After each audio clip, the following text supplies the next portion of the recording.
Cleaning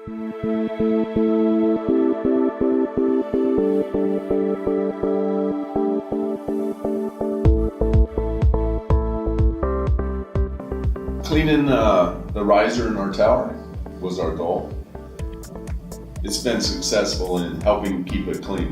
Before it was done manually or air lance and jackhammer, but we haven't had the build-up problems that we did before. So one vessel with multi-ported heads was very attractive to us. In our riser, we have a two-stage preheater system. We put it right in the riser. We did two levels, what we call level 3 and 4, and actually on the feed shelf.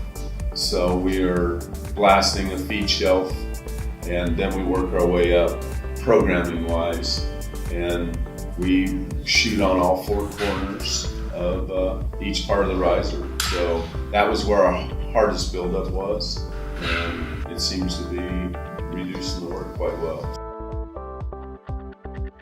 For one, keeping it clean, we have better airflow through the tower. Two, we have less contact with interaction with people in a hot tower. It's very hot in the winter and summer months up there. So that's a big improvement, is human contact. And we still do have some, because we do have to check it, but it keeps the tower cleaner than it would with our guys going up and checking it every 2 hours, 4 hours. So that's the biggest advantages.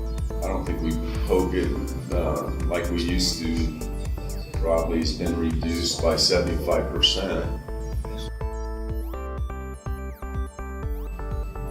Ron did a good job at staying up with us and helping us along make the decision. We knew what we needed.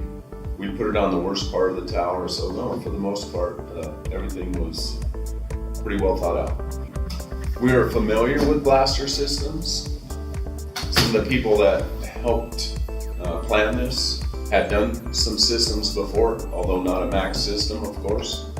But the installation was well thought out. The contractor that installed it did a very good job.